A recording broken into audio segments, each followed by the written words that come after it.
The Chartographers.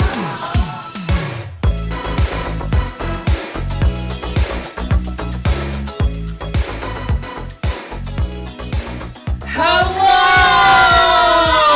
everybody! You're listening to The Chartographers. It is a music-loving podcast for music-loving people where we take every single album by a particular artist and we rank it all from worst to first. It is the penultimate episode of Season 5. This is our 59th artist. And if you want to know why we keep this podcast going as long as we have, it's because I can't believe we haven't done this artist before. Growing up in Utah, not always having the coolest, hippest sense of what cool music was, I know that in my musical journey I had to find a lot of things. I know I had a lot of blind spots, and honestly, part of the reason to make this podcast is because there's a lot of artists I've been always wanting to get into, and this was a great excuse to do it with friends, with critics, with other people, to just kind of do a deep dive into this discography. This artist I've always loved, but let me tell you, I didn't know how deep it got. I didn't know how emotional it got. I didn't know how what the fuck it got. It is just all over the place, and I'm so excited that this is our almost send-off for the season. That's right. This week we're talking about the one, the only, an artist who samples, writes diss tracks, and also appropriates black culture, so she's the 1970s equivalent to Vicky Azalea. That's right, we're talking about the one, the only, Joni Mitchell! Art Nouveau, if you're nasty. So Joni Mitchell. Oh no! Joni Mitchell. She is one of the greatest musical exports from Canada. She's had a series of both tragedies and strange occurrences and accidents happen in her life. She contracted polio at age 9, which left her bedridden. Which ultimately said, as her words, she had to create her own imaginative interior world. Initially, she was going to be a painter, but ultimately she discovered a love of songwriting as well. She actually is self-taught on guitar, and after trying out the Toronto circuits and eventually moving over to New York, was getting into this weird pushback from people to be like, you can't cover our songs, we're the New York folk scene, and our songs are our songs. So she wrote her own songs, and ultimately got some hits. Judy Collins was an early supporter of her, and then ultimately when she came in with the Crosby, Stills, and Nash era as well, she ultimately then got a record contract that gave her unlimited artistic freedom, and she really fucking used it on a series of albums that got increasingly more rock, and then increasingly more jazz. It's a wild fucking journey, y'all. So we are excited to go on it, and just like Rolling Stone in the 1970s, we need to judge her. So we are going to do so with our wonderful cast and crew here. Of course, there's me. I'm Evan Sadi. You might know me. I write for a bunch of places about the musics. And I hope you know me as the host of this podcast because I love this podcast. If you know anything about this podcast, then you know the person sitting next to me, the Graham Nash to my Joni. That's right. We're talking about the one, the only, the co-creator and co-founder, Taran O'Reilly. Hi. So I pine after you for decades after you leave me and write half an album about me? I need to hear at least a couple more songs before that comparison's apt. Yes, I think we can make that happen. Taran, what was your familiarity with Joni going into this? Well, so I'm in a sort of a strange place because I believe my father owned Court and Spark and Blue, but he didn't buy Blue until the early 80s and got into her a bit later and didn't know all of, so he was less familiar with her than I thought he was, partially because the Circle Game is probably the most commonly sung song by the O'Reilly family, because there's always so many of us, so we can do all the harmonies. It's a sing-along anyway, and it's also very hot take alert appropriate for family gatherings, because it's talking about time passing, and it's it's been a year and you look older, so that they literally every holiday someone starts singing Circle Game, and then everyone is singing Circle Game. To the extent that to my ear there are harmonies missing on this recording, on the Joni Mitchell version, because I'm so used to hearing 35 fucking people improving harmonies. Yeah. Well, I think Circle Game. Someone who could add a lot of harmonies is our guest that we have Absolutely. today. Someone who I am blown away. I had to double check. In fact, I'm has she only been on one other episode? Is that true? It doesn't feel right. It feels incorrect, but she is an actress. She is a singer. She is a dancer. She can conquer any field she sets her mind to, and right now it's hiking Instagram. That's right, we're talking about the one, the only, Ali Keirn in studio right now. Ali! How you doing? I'm good. I'm also a wearer of long, flowy skirts and Birkenstocks in my late teens and early 20s, so I am a certain authority on Joni Mitchell Right. and can really attest to this. Yeah. Was there a lot of her growing up? Yes, but not the kind that I later fell in love with in my 20s. I fell in love with, like, folk singer-songwriter Joni Mitchell, like, the early 70s albums. My exposure to her when I was growing up was my dad loved the jazzy Joni. My dad owned The Hissing of Summer Lawns and Don Juan's Reckless Daughter and Mingus. And the one that I can't, Hejira. Yeah. Yeah, so I grew up listening to, and Court and Spark too. Like, Free Man in Paris played a lot. So in the my back house. half. Yeah, the back half of Joni. A lot of jazzy stuff. A lot of, like... That makes some sense, because Court and Spark was sort of her commercial breakthrough. Yeah. So I think that's when a lot of people started paying attention. Right. And the thing is that her career is extended all the way out for several other albums there, but for the sake of consistency and time, we're going to focus on her core albums. We're specifically going to go from 1968 to 1979, and that covers a couple fascinating albums, including her David Crosby-produced debut, Song to a Seagull, from 1968, her much more lush self-produced Clouds from 1969, her more Laurel Canyon sound, Ladies of the Canyon from 1970, her confessional album Blue from 1971, her, we can have a radio hit if you want, For the Roses from 1972, her commercial breakthrough in the form of the more rock-based Court and Spark from 1974, her first real detour into heavy jazz in the form of The Hissing of Summer Lawns from 1975, her even further dive into jazz with bassist Jaco Pastorius and Hejira from 1976, her album from 1977 called Don Juan's Reckless Daughter, and her collaboration with the late great Mingus in terms of Mingus in 1979. So that is 10 albums. That is a lot of stuff. The great thing is that she doesn't really have EPs or like one-offs or anything else like that. If you really want to get technical, you can include her live album, Miles of Isles, but we're not going to do that because we never do live albums, because why? I will say, before we go any farther, just before any Joni fans come for us, not that I expect that to happen. They seem like a pretty chill bunch. Yeah. But there is a part of me that feels a little weird about this cutoff point. It feels a little arbitrary, because I did also listen to some of the later albums, and like the ones in the 80s, I don't think the 80s synth was a good match for her, is what I'll say. But I do actually think her album from 91 is really interesting and has some great songs on it, and a couple like singles where I'm like, yeah, this sounds a whole lot like what other female singer-songwriters were doing in the 90s, but done very well. Yeah. So it's for fans of Joni, there are other things worth checking out that we may not be talking about. There might be a part 2? And, well, no. Yeah. It's not worth all of that. I want to hear your thoughts on 2007 Shine. We'll get into more of those thoughts in the happy hour. Cool. Yeah. Well, I'm excited to talk about that, but also I'm excited to rank her albums from worst to best. Again, we are here. It's a friendly discussion, even though it's definitive. We're going to go ahead, and as a group, we're going to come to a consensus, maybe outvoting at some points, but mainly just to talk about the art and artistry of Joni Mitchell. Album slots 10 to 1, Song to a Seagull, Clouds, Ladies of the Canyon Blue, For the Roses, Court and Spark, The Hissing of Summer Lawns, Hejira, Don Juan's Reckless Daughter, Mingus. Some of these are hard to say. But let me just say, again, it's just a free-flowing discussion, but most importantly, Ali Keirn, friend, yes, music lover, fan. It's me. Hello. I just, more than anything else, we're just going to start off the discussion. We don't have to be definitive. I just want to hear, what would you nominate as the worst Joni Mitchell album? My personal nomination is the worst Joni Mitchell album, and it took me a second to figure out why, but I'll tell you why. It's Song to a Seagull, the first one. Yes, correct. Oh! Yeah.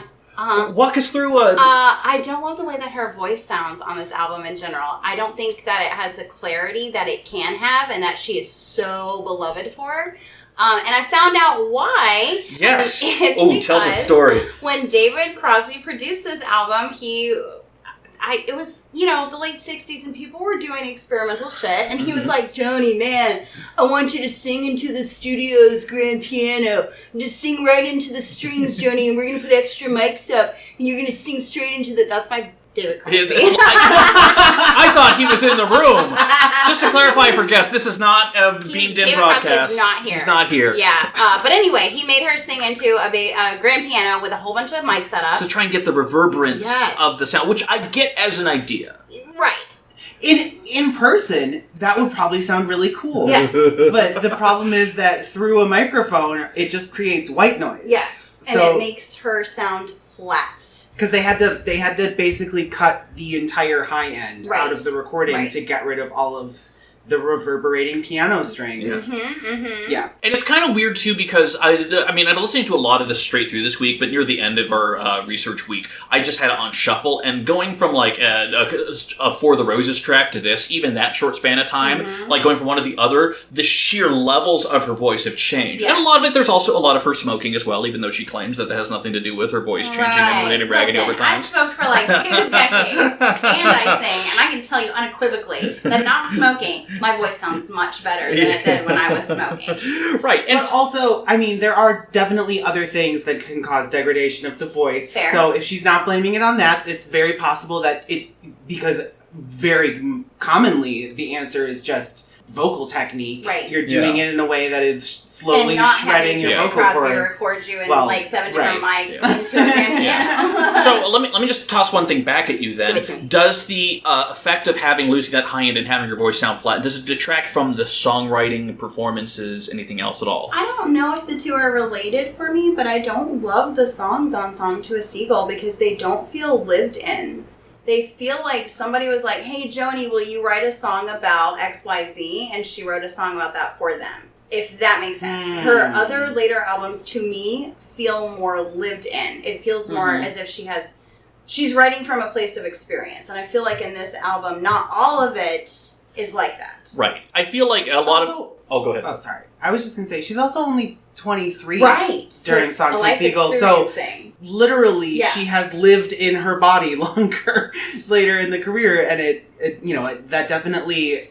I mean, even just from, like, you compare the emotions on Blue to the emotions on, like, Hajira, and it's just, like, a totally different we're different places. person, basically. Well, and I think songwriting-wise, you can almost divvy out these first 10 albums in nice little brackets, because the first 3 albums are very much her as folk songwriter. Yes. Blue through Court and Spark is a little bit more confessional, kind of using the self to express emotions that she was writing, Folk kind of rock, story too. songs. 70s folk rock. Exactly. And then for the latter albums, the more jazzy-oriented ones, it is perspectives, it is fragments, it is reflections on the stuff that Images. she created. Exactly, yeah. And so I hear where you say on there. I would say that of the trio of opening folk albums, Song to a Seagull, Clouds, and Ladies of the Canyon, I would say Song to a Seagull, for me, is the worst of them. But it wouldn't be my personal pick for number The worst 10. album? No, my personal pick is Don Juan's Reckless Daughter. Oh.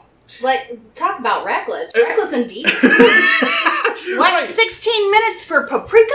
16! 16. Oh my fucking it's God. an entire side of an album. Yeah. It's it needs to be like a modern dance company's suite. Like, a modern Yeah. dance company needs to do a suite to Paprika Plains. Yeah. And that will make sense contextually. But to me, listening to this is just like, oh my God, get on with it. And it's not just that Yeah. song. That song Yeah. is 16 minutes long, but all the other songs are like 8 minutes long. Yeah. 6 minutes Yeah. long. 6 to 8, yeah. And that's, there are things that I do love on Don Juan's Reckless Daughter. And I love Talk to Me. I mean, Talk to Me is With the such a chicken good talking? song. I don't even care about the bugok. You keep trying to make that a problem. It's not a problem. Yeah. It's not a problem. Chicken No. squawking. I think think the chicken Jericho squawk is to me. really solid. Mhm. Dreamland could be better, but it's still That extended a fun outro, listen. yeah, is a little bit... I mean, I appreciate that she's trying to do new things with her sound at this point. She's trying to really get into a lot more, like, tribal influence. She's trying to get into a lot of other Latin percussion and things. And I think it's fascinating experiments, but I don't know if they coalesce around fully formed songs. Right.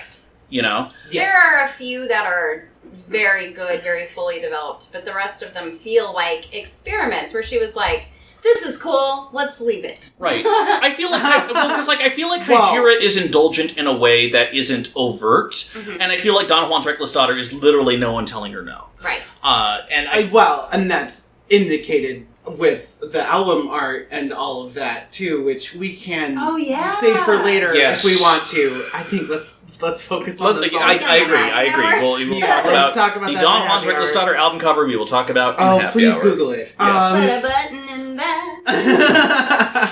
Yeah, I mean, neither of these are my pick. Okay. Taryn, what what would you you- got? And that's, well, because the thing is, I do, even though both of these albums have problems. They do have great songs on them still. Okay. Oh God, and I feel shitty saying it almost, but for me, it's Mingus. Oh, okay. I I think as an album, though, Mingus works so well all together as a cohesive piece. And I understand you not loving it, and I understand the why. But for me, if we're talking about an album and rather versus a collection of songs, I would rank Mingus above. He's in there, man, but I don't know where. Yeah. Well, and let's just do a little bit of an explanation, though. I think really a big turning point, a lot of people say Hissing to Summer Lawns was kind of a turning point in terms of her moving away from the rock sound, even though there's still a lot of kind of gimme-gimmes on there. Hygieia onward, Jaco Pastorius is truly an incredible bassist, and you can tell a latter era Joni album from an early one just from the bass sound alone, because his fretless bass work, it is so smooth, it is great, and we'll get into it, I think, later, but for me on Hygieia, I think it works beautifully with the way she has her guitar set up. Yeah. In terms of Don Juan's Reckless Daughter, obviously, as we talked about, very musically indulgent. There's a couple takeaways on there. Mingus was her collaboration with Charles Mingus. It was actually the last thing he really worked on before he died. Yes. Because jazz musicians fucking love Joni. Because she played with jazz chords a lot. She didn't do pop songs in conventional structures. And especially if you listen to almost any of her lyrics, sometimes she just doesn't do choruses. Sometimes she just kind of has repeated words instead of like long drawn out like notes or things. So I think there was a lot more rhythmically interesting that jazz musicians attuned to with Joni than they did for almost any other folk artist in the era. So jazz musicians, I think, were around her all the time. So a Mingus collaboration, it makes sense. In fact, Charles wrote actually several suites for her to be interpreted on here. The only song on this album that he didn't get to hear prior to his passing was God Must Be a Boogeyman, which shows. Which in her words, she said it would be hilarious.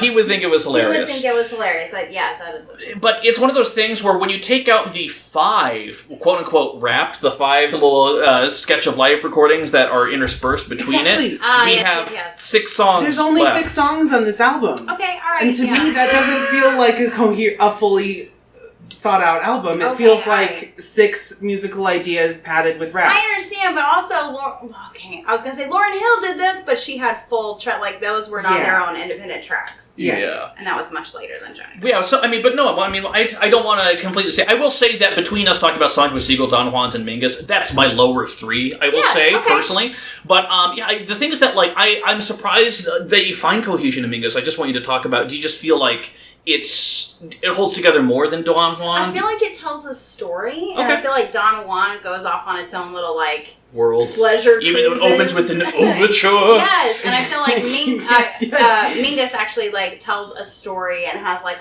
you feel very connected to this man who's, like, it's obviously starts off as his birthday, and every little interlude has, like, a conversation with him or about him, and so it feels very cohesive to me. But I understand what you... I mean, I do hear you on that. As an like album experience, it is probably better compiled than some of the others. However, if it comes up on shuffle, do I want to listen to old dudes talking about their funeral? Not necessarily. Am I going to skip that? Yes. I mean, right. And that's the thing is that, like, while I have an appreciation for the songs on this album that aren't God Must Be a Boogeyman, the only one that I wouldn't immediately skip is The Dry Cleaner from Des Moines, because that shit is fun. But, otherwise, it's just, I don't know that there's... a song takeaway in the same vein as the other two. Right, and that's hard because it's just such a different genre that I feel bad saying it and just, like, throwing it out this early, but it just... when we're comparing apples to oranges, unfortunately, sometimes the oranges get put at number 9. Yeah, that's fair. I think after this conversation, I would put Don Juan at 10 because it just kind of pisses me off. Okay. Like, what are you doing? Why? What are you doing? Yeah, what are you... This isn't what I signed up for. Kind of fun, I guess, but... Right. It feels if you have the patience for this album, congratulations. Yes. But for Don Juan's. Exactly, or but yeah. choreograph for, like, a modern dance company. Congratulations. Great, fantastic. This is the album for you. But, like, I mean, truly, given the other things, and even the other jazz-related experiments that she's done, I just feel like it just goes in a direction where she considers her art, capital A art, to the point where, like, her first albums were like, I'm a good artist, why aren't you buying this? And then her middle albums are like, I am a good artist, you should buy this. And then by the later end, I'm such a great artist, you don't even need to buy this. And basically told her audience to flip off at that point. Yeah. And I feel like you can kind of see that. I mean, she says it in the boho dance. Yeah, exactly. Yeah. Oh, yeah, I'm so excited to talk about the boho dance. But yeah, in that case, if you want to go Don Juan 10... I do, yeah. Mingus... I would go Mingus 9 and then Song to a Seagull, because although... Taran makes a great point about just the ratio of songwriting to talking. Like, old dudes talking. The other thing, too, is that as she gets jazzier... the delivery of her lyrics gets looser and looser. Yes. And she's always had that sort of, I don't care how many syllables are in this line, I'll just sing it faster so it fits the rhythm of the song. Right. Or like, you know, like, she's just like, I'm just going to sing this part really fast and get the whole thought in. And that's, you know, it's fine, it works. She delivers it beautifully, so you never question it. And once you start getting into sort of Hissing of Summer Lawns, but especially Hajira, the sense of like the vocal melody having a consistent rhythm that you could conceivably write down on paper and have someone sight read is out the window. Yeah, no. You know, it's all just like, if it's you more... take a song off of Mingus to a composer at an audition, they're going to be like, what? Fucking what? Okay, I personally would agree with that ranking. I think that works great. Don Juan 10, Mingus 9, Song to a Seagull 8. Yeah, I guess I'm fine with that. Okay. The only argument I would have is that I actually would put Song to a Seagull even higher, but I see that neither of you would, so I'm not going to fight super hard. Okay. I just, one last thing I want to say about it is that I think Cactus Tree is one of the best things she ever wrote. It was a big discovery for me this week. I think I had heard it before, maybe, but this week I'm like, ooh, I want to sing this. Okay. Like, I just think it's just a stunning composition, and it tells a beautiful story. And it even sort of, because this was 1968, Cactus Tree, it kind of, like, she's talking about how, like, the character of the song is just out in the world being free, and then there's these men that she's left behind that are, like, having a hard time forgetting her and trying to move on and let her go from their memory, and she's just out in the world and she does not care. And it's kind of, before it happened, it's like the exact story that played out with like each of her famous Paramours, Graham Nash and James Taylor and a couple others that I'm blanking on right now, but like the drummer dude. It's like it's that thing like, believe people when they tell you who they are. Right. Like, it was on her first album. If you had listened to the lyrics, you would have known this was how it was going to end, almost. Okay. So I just really like that side of it. Yeah. And then there's a couple other. I think the first 3 tracks are all great. I love Night in the City, actually. I do. Yes! Night in the City. That's my favorite standout song from this album. I really love, specifically, I love the verses on Night in the City. I just love how they're composed and the different layers of all the strumming, and it's beautiful. It's hard to, like, once you get through Don Juan's Reckless Daughter, it's hard to say which one of Joni Mitchell's albums is the quote-unquote worst. Yeah. Because it's like, it's Joni Mitchell. Right. Yeah. She makes bold artistic statements and discoveries, and I think is just kind of evaluating the success level on it, because at this point now we're getting to the point where there's a lot of successes, and also somehow, in spite of trouble, ours will be everlasting love. I found out that is what Sisotau Bell Lane, that's what that means. Yes. That's what Sisotau Bell stands for? Yes, somehow, in spite of trouble, ours will be everlasting love. That's stupid. That's right? That's why that's my number 8 album. That's all right. Stupid. That's number 8, great. Settled, locked in at number 8. Okay. I with this acronym. Yeah. All right, so that's great. And I think... The thing I love is that we all nominated something in that round. We got through 10 through 8. That's great. So I think it goes back to Ali. This is where it's going to get a little bit interesting. This is where I think things are going to diverge a little bit. Okay. I'm excited. All right. I just want to see, what would you nominate at number 7? My number 7 pick would be the soundtrack for Getting Ready for the Renaissance Fair, a.k.a. Clouds. Okay. Walk us through a little bit about your journey with Clouds, your feelings, why you set the spot.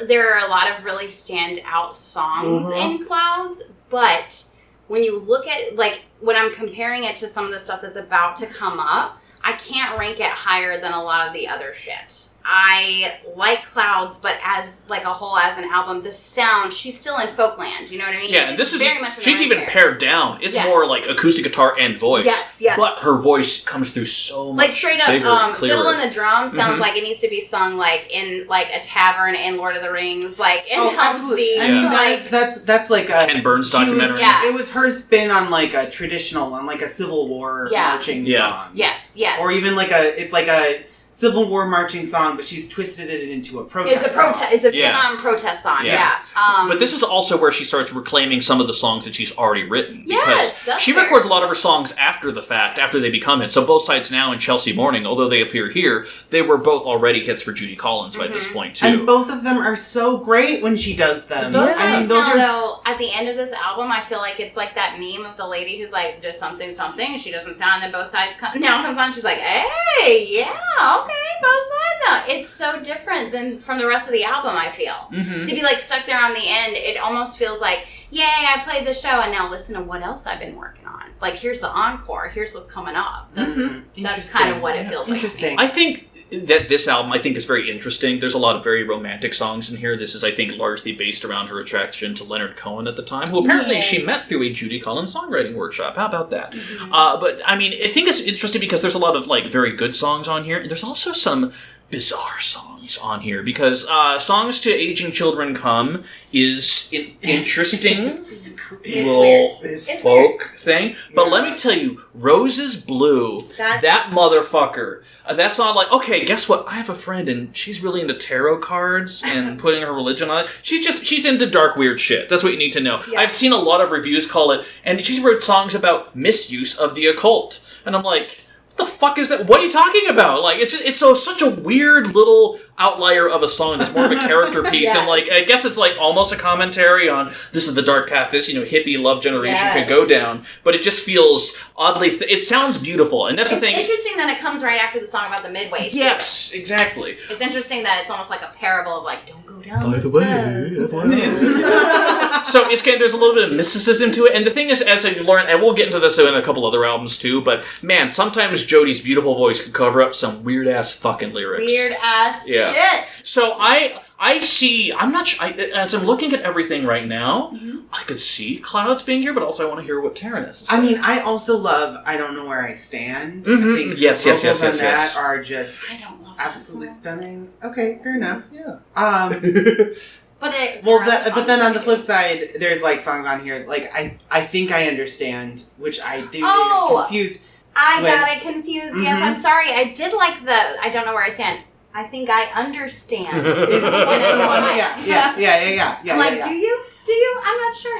So I am not too mad with Clouds going in this neighborhood. The neighborhood, right? Okay. I would actually, my least favorite of these first three albums is Ladies of the Canyon. Really? Wow, Oh, walk us through. I'm excited. Yeah, the songs here just don't connect with me. I just think they're all pretty run-of-the-mill, early 70s, girl with her guitar. They just don't grab me in the same way that I think there's a lot of melodies on Song to a Seagull and Clouds that just work out the gate. They're just like immediate, like, ooh, this is beautiful. She's singing it gorgeously. Whereas like Ladies of the Canyon, I had to listen to it more times than some of the other, especially the early albums, to get the songs to like click in my brain and even be able to connect them to like their song titles.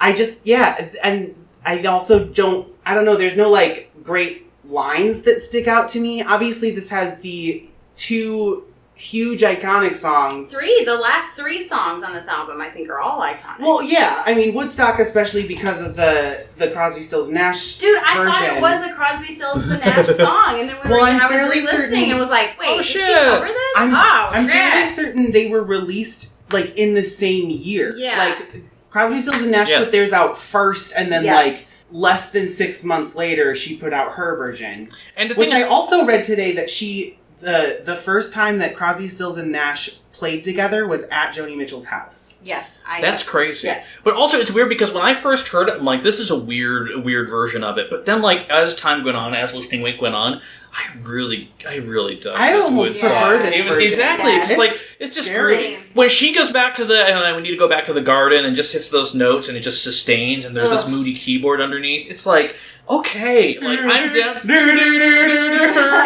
It does have the hurda-durda. But the thing that's But she weird... didn't know. How could she have known that Herder was going to become a thing? I know. And the thing that's weird is that I'm not sure exactly if I agree with either one of you, because I see faults with both of them, and I see interesting things. I like, and intrinsically, I like Ladies of the Canyon a bit more because it is a little bit more of a pop album to a degree, but also she gets to experiment around a bit. Like, in Rainy Night House, there's a part where she talks about going up to, I'm singing in the church choir, and then this choir of Joni voices comes in. I love that song. And, like, the thing we kind of forget about is that after David Crosby, quote-unquote, produced her Song to a Seagull, she produced every other album after that, and she has a remarkable control of the studio. Exactly. She knows how to layer her voice, and she began experimenting around with so many different things. Yeah. Where if there's certain songs on Ladies of the Canyon, like Morning Morgantown, that don't work as strong. Literally, I think that's one of my biggest problems with this record is because the first song just like makes me roll my eyes. I just like, oh God, I feel like care. When Seagull, I had a king to me does the same thing. It's just like, who cares? Yeah. I'll tell you this though, you haven't lived until you are on public transportation and you hear two guys like, fuck you, motherfucker, as Joni Mitchell's in your ear. It's going, you're captive on the carousel of time. It's a good vibe, man.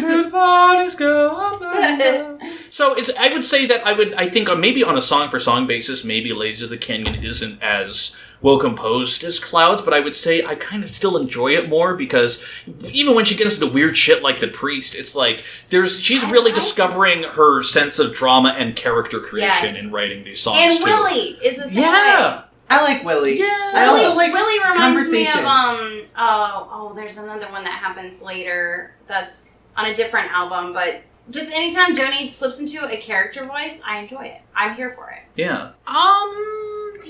I gotta admit, I'm not gonna argue. I'm not gonna fight too hard over these. I don't have like Ladies of the Canyon must be lower. Yeah. Like that's not where I'm at. The only reason that my brain puts Ladies of the Canyon higher than Clouds is because of the trifecta of the last three songs on Ladies of the Canyon are so iconic. Joni Mitchell, they're just Joni Mitchell songs. Big Yellow Taxi, followed by Woodstock, followed by The Circle Game. Those are big Joni Mitchell songs. I mean, yeah. I guess I'm gonna throw an argument you used back at you. I just think that Clouds overall is a stronger album experience. I think that throughout the listening of the first 9 songs on Ladies of the Canyon, they don't give as much of an impact. And then yes, those last 3 are all huge and iconic. But if you were already lost before But if you gave up on song 5, then what does it matter that song 10 is one of her most famous songs ever? I thought you said you weren't going to fight this, because God damn it, you just changed my mind. Would you? Well, here's the question. I mean, but you said Clouds is kind of in this area, maybe. Oh yeah, Clouds is around here. Okay. I mean, the thing is, I would personally, I would have put both Clouds and Song to a Seagull above Ladies of the Canyon and one other one we aren't even talking about yet. But oh shit! Okay. I'm not. But again, I'm fine. It's not like I'm not. I don't have super strong feelings about these back half albums in their order. I think I might be convinced because again, it's a fun conversation. It's fun, right? It's fun. I think I might be inclined to put Ladies of the Canyon at 7. Then after that, yeah. I would say it's an effective argument. You did a good job. Tim. Yeah, you did a good job. Yeah, well, that's great. Gloating is going to get you far. I'm not going to fight too hard for this. Well, I didn't fight very hard. You just left a door open for an argument that was in my head. Right.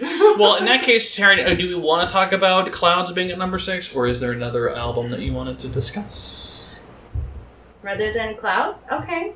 So next up, I would put Hissing of Summer Lawns.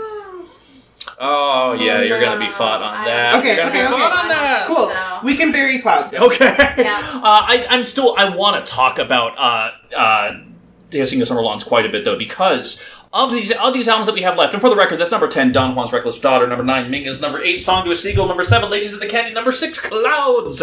Now we're getting into the tough stuff, and I will say Hissing of Summer Lawns was very much a surprise for me, because this is an album that, going into this week, I genuinely had no familiarity with, absolutely. And it's interesting because a lot of people saying, oh, this is the point where she turned on her audience, she rejected it, but that's not really the case, because in France, They Kiss on Main Street is like, it could have been on Court and Spark. Yeah. It is right out of the fucking gate. Totally iconic, Joni. Exactly, and then she goes hard into the Jungle Line, which just completely rewrites everything. Right. Well, I think Jungle Line is probably the point when some of her like early acoustic folk fans, or even her casual adopters. Yeah. Which is a shame, because it's an important song technologically. Yeah, it was the first commercially released song to use sampling. Yes. Which is crazy It's to me. huge. Yeah, which is amazing. That there was Joni fucking Mitchell did that. Right. But then, honestly, when you get into some of the counter melodies on Edith and the Kingpin, I love that I song. fucking love that song so much. And as much as like the boho dance, it's at this point kind I love Sweet Bird now too, that I'm in my late 30s. I really identify with that bird of space and time. Mm-hmm. I love boho dance. Yeah. Yes, same. All of the production and the details in the arrangement of that one it just really, really I felt like sells it. this was the first album, Hissing of Summer Lawns, and I am biased towards this album, fam. I'm going to go ahead and let you know, because this was the one that my dad played the most frequently when I was growing up. This is the one that I'm the most familiar with. Fascinating. So I love this album. It has a lot of nostalgic qualities for me. Oh, God. And so it's one of those things where, like, I will say there's a couple, like, for me, like, Shades of Scarlet Conquering doesn't hit me as strong, but there's so many highlights on here. Some people have called this a secret masterpiece, and I wouldn't go that far, but I would say it was such a joyous surprise for me this week. I absolutely dove the fuck into this album, too, and it was just so... It's also great because I feel like, especially as we get into jazz, Joni, this is such a beautiful middle ground, because as much as the Jungle Line is a hard outlier, the rest of the album does have the sweetness and this pop succinctity to it that still kind of ropes you in. And she is also, with the boho dance, she's doing something that she kind of started on Court and Spark, and a little bit on For the Roses, which is, now that she's famous, now that she's amassed all these songs, commenting on her fame has become part of it. Now, the one problem with that is that when you start commenting on yourself as a persona, it's inherently less interesting than the things you did to become a public persona. Correct. So it's one of those things where I feel like as she gets into the later albums, especially Don Juan, etc., and especially beyond that, it becomes this bitterness. It becomes how she eventually evolves from this, like, sweet, not naive, but like this sweet, like, understanding writer into this lived-in, experienced person willing to bare her soul, into someone who kind of sours on how the rock community and the radio world kind of treated her. Yeah. And so there's a little bit of bitterness that comes out on Hissing of Summer Lawns, but in this sense, it's digestible. In this sense, when you think about the singer that you have on For Free, about, like, she's driving in a limo and seeing someone just busting down the street just for the hell of it, and there's just this immediate, like, man, I want to do that too. And then going into the boho dance, where now it's basically, that's almost unattainable to her at this point now, to be able to do something like that. There's just fascinating contrast. And I think it's at this point in her career that the Hissing of Summer Lawns works, because we know her persona and because it's relatable, but it's not hardened into hard bitterness yet. You know? Yes. I would agree with that. So for that reason, even if not every song on Hissing of Summer Lawns works, as an album experience, we keep talking about this, but, like, I just feel like there is a statement that she wants to make with this, which I think is fantastic. And I full on, like, walking it back, I won't argue with that at all. I, like, just sitting here thinking in that moment, absolutely Hissing of Summer Lawns is a better full-length album than Clouds is. Okay. Like, I do, as much as I don't have as many, like, immediately, like, oh, that's one of my favorite Joni Mitchell songs. Right. It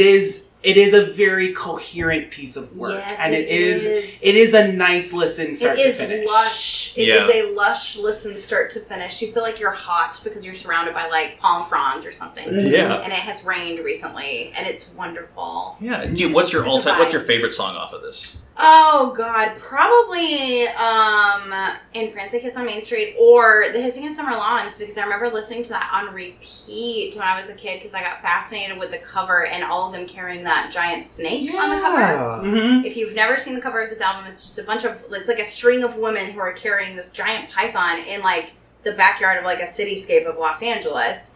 And I was fascinated with that giant snake. and therefore was fascinated with the title track, The Hissing of Summer Lawns. That's lovely.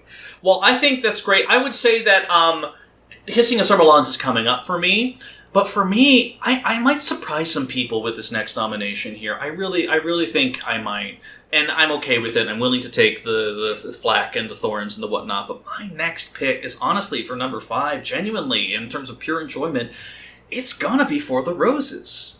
And the thing is that, like, I know as much as Hygieia is kind of, there's a lot of take it or leave it kind of prospects on there, the songwriting on For the Roses is so interesting to me in the sense that she's finding a different kind of voice, because after she bared her soul on Blue, she's kind of finding this mixture of both allegory and personality, like personalness between these things. Like, she's still trying to be personal, but she's also kind of covering it up. Like Judgment of the Sun, the Moon and Stars is very much a divorce song, but she's still trying to cover it up in metaphor, where she was just laying it bare on Blue. And then you have You Turn Me On the Radio, a song I like, even though it was written out of pure fucking bitterness too. And so, like, it was literally like, the record label was like, we won't put this album out, you need a single. And she's like, fine, I'll write you a radio single. And it's going to be about radio DJs, because they love that shit. They love hearing this talk about themselves. The lines are open. And then you get to, like, even heard the song about James Taylor's heroin addiction, Cold Blue, Steel, and Sweet Fire. Yeah. God, I love that. Yeah, like, it's just these things where, like, it's this weird mishmash of her wanting to confess. I love See You Sometimes. Yeah. Mm-hmm. So, like, it's an album, I like it, I enjoy it. We're in the top 5 now, but in terms of my personal takeaways, my vote is For the Roses at this point.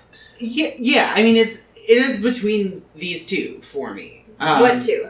For the Roses and Hissing of Summer Lawns. Oh! No, not for me. Oh! Yeah. No, I totally agree that For the Roses would be coming up soon. I thought that was going to be so much more controversial. Yeah, no, oh my god. I personally love For the Roses, and I'm going to have to disagree with Please. I love it when you disagree. Because I think it has really, really great songs on it, really great songwriting, but I do think that she was a little drunk in love for a lot of this, and so her songwriting kind of reflects that. I love Bar and Grill, though. I think Bar and Grill is a really underrated Joni Mitchell. It's so silly. It's so silly and great. I love See You Sometime, too. I think that song is so beautiful. So stunning. And Blonde in the Bleachers, what a fuck you song, right? What a, like, fuck you, I see her. Fuck you. Well, honestly, right there. For me, the hardest one to digest in a beautiful way was Let the Wind Carry Me. Because at the very end, when she's talking about, like, you know, I want to settle down, I want to have a kid again, but I'm just going to let the wind carry me where it goes. Kind of this bitterness, like, I'm at this point in my career where I don't know if I can have that anymore. Okay. There was, like, this deepness to it that was just so striking to me. So I also really love Woman of Heart and Mind. I think that's sort of the equivalent of, what were we talking about? Oh, People's Parties on Court and Spark. Oh, yes. Like, they fill a similar role song-wise. They're one of those, it's like just over 2 minutes. I don't think there's a chorus in either one of them, and it's just about, like, setting the scene and telling, like, a vignette over, like, with a beautiful melody and fantastic guitar playing, and it just works for me. So I think For the Roses has a good vibe start to finish. okay. That's why it's not my personal pick for number 5. Mine would be Hygieia. I understand where that's coming from completely. Now, I feel like Hygieia is a bait and switch. It fucks me up because Coyote and Amelia is one of my... I love that song so much that I named a vehicle after it. I had a 1985 Toyota Camry that was named Amelia. I love that song so much. But those two songs back to back right out the gate on Hygieia, and I'm hooked. And then 30 minutes later, I'm like, what the fuck am I doing with my life tonight? What is this? It's like hanging out with an old friend, and, like, it gets a little late, and it gets a lot weird, and you're like, oh, I probably should have gone, like, 3 songs we're deep ago. In this. But I got real high, and we had an intimate crying session, and, like, now I'm here, and I feel weird if I leave early, and she's still going. So I feel like I should let her finish. Sounds like a story based off of real-life experience. So, I get what you're saying. Hygieia was definitely, of my favorite albums, was the one that unfurled the slowest. The To me. vibes are destroyed. It's so different. It's just so different from where she's been before. It's full, like, beat poet at times. Yes. But Full Ginsburg. But the comparison I make here is that, like, I think part of why Hajira is so hard to take in for Joni fans is that a lot of her songs are like close-ups and still lifes, and Hajira is landscapes. Yes. It's all about the macro Yes, view Taran. and zooming out, and like the title track specifically, she's talking about big philosophical concepts, but also like nature and how they collide, and like she's going, and it's underpinned by just this slow meandering, like gorgeous. She's got all of these pro jazz players just giving her, like, you couldn't ask for a better backing track to paint the sort of images that she's painting on this record. And I also think that Black Crow is a ridiculously underrated song from her. One of my favorite revelations this week. Fucking Holy good. shit. It rocks, I think, harder than anything else on this album. Yeah. It's such a nice break on this record of very flowy, you know? And so I absolutely love this record. I was so surprised with how much I was connecting to it the more I listened to it. But then on the flip side, it has Blue Motel Room. Has Blue Motel Room with the incredible lyric. What is it? I'm peeking at your boom boom pachyderm. I have all these ladies hanging on your boom boom pachyderm. What's a boom boom pachyderm, Joni? Is it a trunk? Is it his dick? It's probably. Well, then also... But that's also not the only... You and I are like America and Russia. Always keeping score. No. I think we gotta have ourselves a peace talk. Which is before it turns into a cold war. Yeah, it's one of those things where that, for me, was the revelation of just like, I'm just listening to this album and I'm like blissing out to it. And then, like, as soon as I heard Boom Boom Pachyderm, I'm like, wait, what the fuck did she just say? What the fuck did she just say? I never noticed Boom Boom Pachyderm, but every time she did the America and Russia line, I was like, girl. What is I know. And so it's one of those things where, like, there's a weird bitterness in Furry Sings the Blues, which I actually kind of love. Yes, we do. Oh, that's the character song I was trying to think of earlier. Yes. Yeah. Like, I don't like you. And everyone laughs. Like, it's his best joke. Yeah, which apparently is based off of a real blues guitarist that she had a bad interaction with. It's like, well, fuck you, I'm going to write a song about it. Which is honestly, kind of a girl boss move. Yeah. Also, I really love, I like Song for Sharon. I wish it was 4 minutes long. Instead of 8.5. Yeah. So, I'm not going to say this album doesn't have problems. Right. But I love 2/3 of it. So, that's why I would put it fairly high. But again, I think that of the ones that are left, these three sort of being the ones that we're fighting over makes Hissing sense. For the Roses and Hajira. Yes. Yeah. I mean, and the thing is that these are in the top 5. I wasn't sure how Hissing was going to do, so I'm so fucking happy that it's here. But I'm also, I will just say out right now, for me, Hissing, it can't go at number 5. I just can't. I can't. You can't put it that low? I can't put it that low. No, but I could put For the Roses there as much as I love it. I agree. As much as flowy skirt bohemian Birkenstock wearing 17-year-old me. If we put For the Roses at 5, then I say we have to put Hajira at number 4. Correct. So Hissing in Summer Longs is number 3? I would. I wish you all could see his face. That feels really wrong to me. Really? This is one that I will fight over. Okay. I have such a Well, can we agree on For the Roses at 5? Yeah. Okay, that's a Let's done do that. deal. That's great. We made progress. Joni gets things out of people. Yes. This is your heart on the line kind of shit. All right. Honestly, if you just recite the lyrics of Amelia to me, you might win.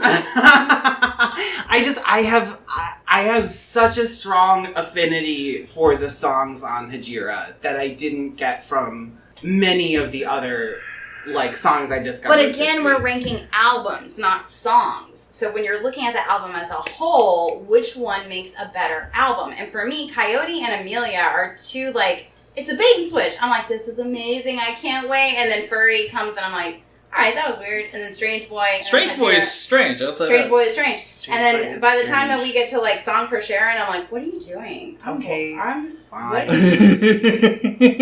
Okay, we're I thought we so were hanging out. You checked out, Joni. What are you doing? I still love this album, and I think obviously a lot of Joni heads are going to have a lot to say, and I hope they say so in the comments. I guess the last thing I'll say, even as you rank them where you're putting them, is that I think another reason that I personally would put Hejira higher is because even the songs that I don't like on Hejira, I have like a stronger memory of, whereas on Hissing Summer Lawns, I do think that there's some songs that just sort of faded into, even though I've listened to Shades of Scarlet Conquering like 4 times, I don't know what it sounds like. And similarly, like, I remember kind of liking Shadows and Light, but there were things that held me at arm's length. Yeah, I mean, it's her voice and then a keypad kind of going through and it. And that's that's it. basically Right, it. yes, Yeah. Which is actually, I kind of like, that one has stuck with me. I'm not sure if it's like my all-time favorite, but it definitely has an effect on me.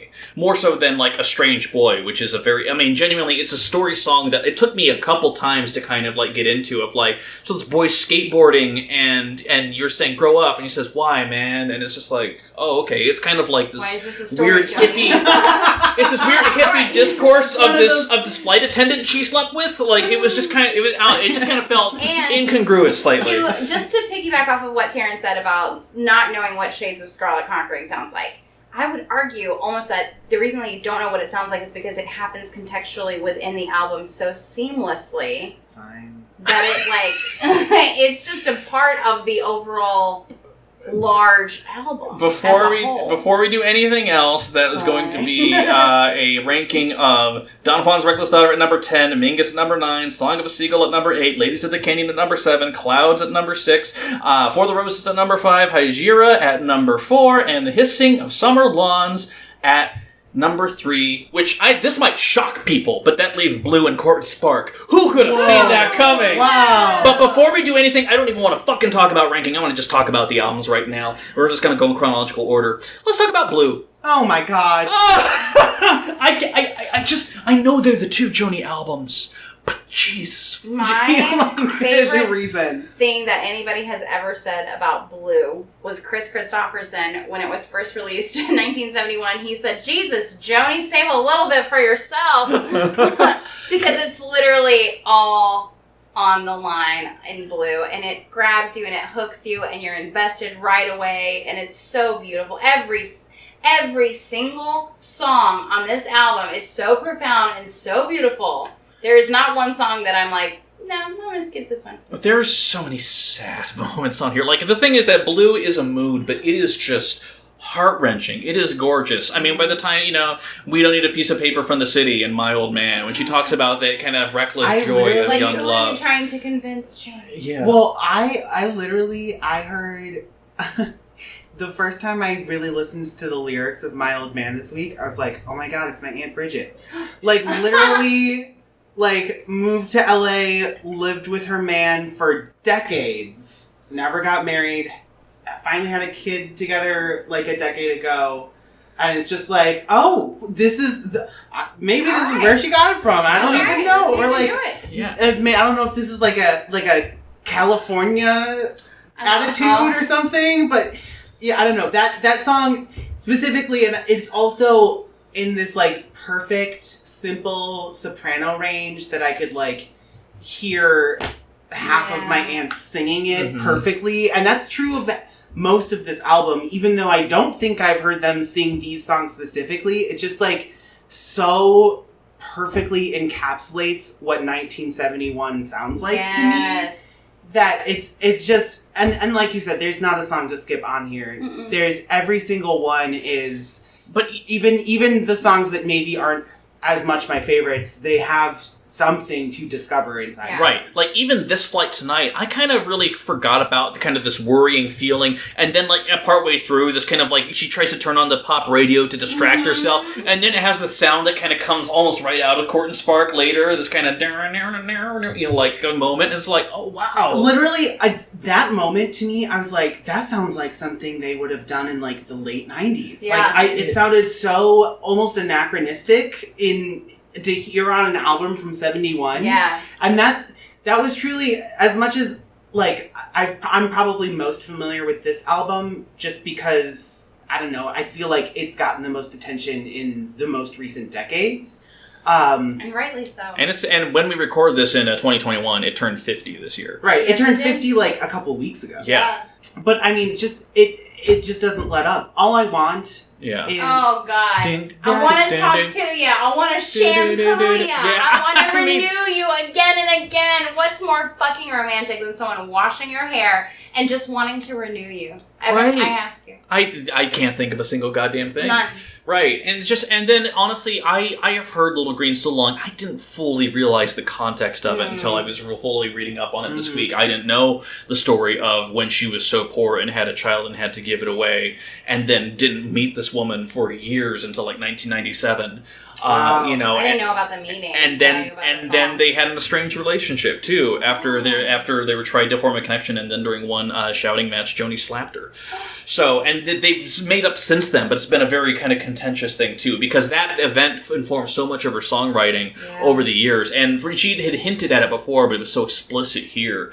And also just talking about how like she wrote that letter saying like, her eyes were blue, and then he wrote back with a poem. He's a nonconformist. Also kind of a fuck you as well, to basically be like, by the way, like, yeah, this guy's a hippie, and so I said like, by the way, here's a little information about your child. Oh, a poem? Yeah, that's gonna fucking help a lot, man. Thanks. You know, like, there's some wonderful fuck yous on this album, and I think that's part of the strength of Blue, is that it's not vulnerable in the sense of these bad things happen to me. It's vulnerable in the sense of here's how I'm feeling and here's how I'm overcoming mad as fucking hell, and I'm upset, Yes, and everyone's and gonna know about I'm it. gonna tell this story not because it's embarrassing for me, but Yes. because I'm so mad. It's the and I need lemonade you to- of 19. Honestly, like it kind of is, because even like a case of you said you were Oh my Northern God. Star. Oh, like what? Surrounded by blackness. Okay, I'm gonna be at the bar. Like, Where's that at? Constantly in the darkness? right, exactly. It's like kind of like she's writing diss tracks, and I'm loving it. I genuinely am. And the thing is, I knew Blue was a sad, melancholy album, but I didn't really know until I dug into it so far this week. I didn't really know that acid kind of burning in between the lyrics, and it's She just mad as great. hell. Like, Yeah. I feel like the album cover almost gives it this like unearned, it's a sad album Yes. reputation. Fully. And it is just so No. not that. First of all, there's so much joy on here. All I want, All I Carrie, want- California. My man, I mean, Carrie is I just love pure Carrie. joy. Come And on. I love knowing that that's about a friend of hers who was a redheaded waitress in Greece. Who was just a crazy woman named Carrie. And Yeah. that she frames it as if, Carrie's a man because she sings, about Carrie in that context. But Carrie was a friend of hers who was just like this crazy redheaded woman who was a waitress in Greece. She is While the she was redneck escaping in California. She's Yeah. I met a redneck in a beach Paris in right. Paris, a redneck in Paris. That's Carrie. They lived in Paris together. Oh, okay. Yeah, but long story short, it's a phenomenal album. It really is. So Like, the thing is, all these songs are lionized rightly for a reason. I will say that last time I saw Richard doesn't have that same force for me as the rest of the Yeah, album, but that's like it's the the only weakest thing. track. It's just a little Yeah. breath at the end, But you You know? should have left in that case of you. That's a devastating. And truth be told, a last track that kind of feels a little bit of a breath and not as essential at the end. Yeah. It's kind of the same criticism I have towards Court and Spark. Because Twisted is this weird little jazzy kind of snap-along number, which is like fine, but it kind of belies the 10 tracks that precede it. Because Court and Spark, the thing is that musically, the fact that she has the band LA Express behind her, it is one of the most remarkable productions I've ever heard on the album. But truth be told, this is also a record where every song, I'm amazed, isn't a single. And I know a lot of these songs were singles, but just like every single opening line is a different instrument, whether it's just a woodwind or a guitar or a weird little kind of garbled synth noise. Like, everything on Court and Spark is just incredible. And the interplay of all these instruments, these casual horns that weave in and out of songs, it is just... it genuinely is a musical masterpiece. It also just happens to have songs that match. You know, like, it's one of the things, there is a little bit more peering on kind of the outside, because obviously Free Man in Paris is still talking about it's about David Geffen kind of running free around and not having to make decisions for people and that star-making machinery anymore. But at the same time, Christ, Christ, this fucking album. As I was reading the 33rd and the Third book on it, and it was talking about the power of hearing it as a young kid. The author heard Help Me on the radio. And Help Me, just like, think about the reveal of just that opening line there. Help me. Okay, what's wrong? I think I'm falling. Falling in what? In love. Oh, that's very sweet. Too fast. Oh, what? Again? It's already happened before? Like, just in this, like, small series of lines, it's telling this elaborate, evolving story by itself. And that is, like, the strength of her, between Blue and Court and Spark, this is her at her prime in terms of writing. It is just... Truly. Yeah. Truly. Also, I just love, because part of what makes me so happy about Help Me specifically, first of all, it's one of, like, the earliest songs I remember, like, truly loving myself. Mm-hmm. Like, as a teenager. But also, just thinking about, like, a song with a melody this complex would never be a hit in 2020. All of the scales and the chromatic runs. Just the fact, like, she's just like, I think I'm falling. She's in her alto range, and then she goes, when I got that crazy feeling. Like, who on radio is hidden into their soprano range? No one does that anymore. Yes. And it's just like, yeah. And I also just love, I love, and this is true across her whole career and why she, you know, was accepted by the jazz community and leaned into that so much. But man, she just does not care about the rules of chords. She will just, it's whatever notes just sound right to her is what is being played. And I don't even think we talked about, for a lot of the early albums, and you don't notice it hearing the songs, but she wrote and arranged a lot of them on a 3-string dulcimer. Oh. So there were only like 2 notes in the chords a lot of the times and things like that. So then when she brought them back and had people play them on guitar, they were like, well, what is this? What is it? Right. What am I supposed to be playing? And she's like, figure it out. Yeah. Well, because also, I mean, she's described how, because she suffered from polio at such a young age, she had to learn how to grip the guitar differently in a way that other people had not done before. And since she was self-taught, it was her rules, and just people had to kind of follow it. So, quietly innovative in that way. Also heard an anecdote that she got frustrated with her session musicians around Court and Spark, Hissing of Summer Long's time, and they were like, you need jazz musicians. You're hiring all these rock, guys for we your don't know sessions. how to do this. Right. You what you're asking for is something that because a jazz musician can find the nuance. They can find that quarter note that a rock musician say, it's a chord. Yeah. You know, and so it's fascinating. But then you have Car on a Hill. For me, like, honestly, I wasn't that familiar with People's Parties. Like, I've heard this album before, but that fucking... I love that song. Oh my god. I love People's Parties. Yeah, do you love this album? I do love this album, but I don't love this album as much as I love Blue. Really? Yeah. Why? Blue, every single song feels so personal and feels so much of her bearing herself and her soul. And Court and Spark, a lot of it is like that, but a lot of it isn't. Like, she's got her little song about David Geffen wandering around Paris. Mm-hmm. She's got Twisted. I'm almost willing to give that a pass just due to the last time I saw Richard comparison. Just that last song at the end, it feels kind of... last time I saw Richard contextually, I feel okay with it happening at the end after A Case of You, because it's almost like you need a second. Like, it's she made you devastated. She doesn't want to leave you crying. She's going to be like, and also, let me tell you about the last time I saw Richard. Versus Court and Spark, I feel like the context of Twisted at the end there, after Troubled Child, I'm just like... But then you have Down to You. Down to You is a great song. California is a great song. Yeah. River is a great song. That is the thing, is like, I love both of these albums. They absolutely deserve to be in these spots. But just looking at track lists, I do love Court and Spark. Yeah. You know, Help Me obviously is an all-timer. I think Free Man in Paris, again, is like, I hear the production on that and I'm like, yes, this is what radio sounded like in 1974. Like, and all of the guitar licks and the riffs and the way the arrangement flows into each other, I think it's perfect pop music. You mentioned People's Parties. That was another, like, big discovery for me this week. And I do like the second half, but it's not quite as strong. I think Raised on Robbery is really fun. Yes. But it's sort of her putting on a hat more than it is... A rock hat. Yeah. More than it is, like, a genuine Joni Mitchell moment. Whereas I think I'm going to agree with Ali on this one, that Blue is just... I mean, it's just every single fucking song. I would also offer that there's a counterpart for almost every song, from Blue to Court and Spark. and the blue one is almost always better. Like, All I Want could be heavily compared with Help Me, right? And I think All I Want is a better song than Help Me. I think it has a cooler, like, melodic journey kind of thing.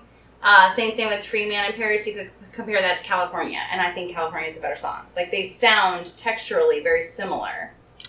I can see the argument. I'm just very surprised. I thought it was going to be more of a closer hedge race on there. And I think part of the reason that what impressed me most about Court and Spark is that Blue is her at her pure songwriting best. There is good production on it too, but at the same time, it is largely just her with her guitar, just expressing, and sometimes her and her piano expressing the emotions. And I'm not saying that like, oh, a studio is going to help out on here, but the fact that with Court and Spark, it is one of the most musically rich cakes I've ever had. Like, these are pop songs, but the number of instruments, the lyric, the musical complexity that is contained within, She refused to compromise. and the fact that it's still digestible in this sweet bite. It's honestly astonishing to me in the sense that, like, she could see a little bit more of that on Hissing of Summer Lawns. You could see some of that on Hajira, but Court and Spark just feels like this weird amalgam of her and her songwriting merging with this musical backing band that can actually match every idea in her head. So there's this color and explosion to Court and Spark, which I think helps lift and inform songs themselves. Because even in Freeman in Paris, like, okay, is it just about David Geffen, or can you apply things to your own life? And I feel like you can, because also the music helps bring it to that degree. So I feel like it is, in the sense, it so goes down so easy, and I think it is so impressive, because I'm thinking about how would anyone record all of this today, this level of complexity. It's no fucking surprise that on the Joni Mitchell tribute album, of course Free Man in Paris was covered by goddamn Sufjan Stevens in his fucking whimsy pop prime, because he's the only person who I think would even be a close amalgam of what that album tries to accomplish. So for me, like, I was just like, it doesn't have the soul-bearing quality of Blue, because Blue is just a full-out, here is my heart, the blood's still dripping down my hand as I hold it out to you. And for me, Court and Spark, it didn't do that because it didn't need to. Not every album has to be Heartbreak Central, and it was just a powerful pop moment that not even she could replicate in the exact same way. As much as I love discovering Hissing of Summer Lawns, Court and Spark still held that thing for me. So if it breaks away and Blue's number one, this might shock you. That's fine. This is great. I've loved talking about these albums so much, but my vote was going to be Court and Spark number one, but that's just me. Wow. Yeah. Okay. I understand your argument, and I also will say that the songs in general, the music production on Court and Spark is richer, for sure. But I think that the rawness of Blue lends itself to the material of Blue and what she's talking about in Blue, and so I just think it's a better album. And as much as, because I'm all about production, you know that production can be where I lean on a lot of these races, but Blue is just, it's not lacking for color in any way. And that's usually when... Blue, green. And that's usually when I'm having a later career versus earlier argument, and I'm leaning towards the production, it's because... it added something that was missing, whereas I don't think that anything was missing on Blue. No. It's just different. Okay. Yeah. Well, we've been talking about Joni for 68 minutes. I think that means we can call it at this point. All right, in that case, ladies and gentlemen, that means that for our picks, we have at number 10, Don Juan's Reckless Daughter. Number 9, Mingus. Number 8, Song to a Seagull. Number 7, Ladies of the Canyon. Number 6, Clothes. Number 5, For the Roses. Number 4, Hajira. Number 3, The Hissing of Summer Lawns. Number 2, Court and Spark. And of course, number 1, it is Dog Bites Dog, her album from 1986. No. Oh, it's not that. I'm sorry, I'm misinformed. It's actually Blue. It's Blue. Number 1. But listen, we have so fucking much to talk about in this happy hour mini-sode that's going to be coming up right after this, and by that I mean a week from now, because that's when it gets posted. Let me just say that right now, it's been a hell of a journey, and Ali, thank you so fucking much for going on it with us and giving us your knowledge and experience and perspective. It's been great. It's been my pleasure to fight for Hissing of Summer Lawns. Damn fucking right! Oh my god, yes! And Taran, as always. As always. Hello.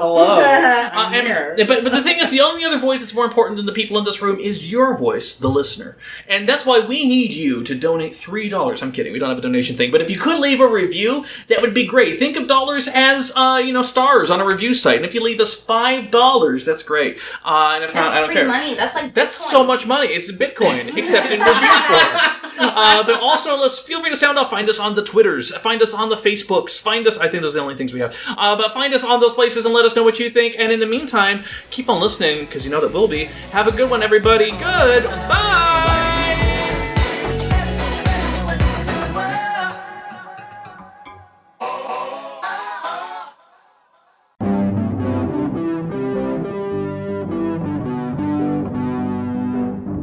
Hello, this is David from the new movies podcast, Catching Up David. I thought I'd tell you a little bit about one of the movies we watched recently that I liked the most, and that was Lilo and Stitch.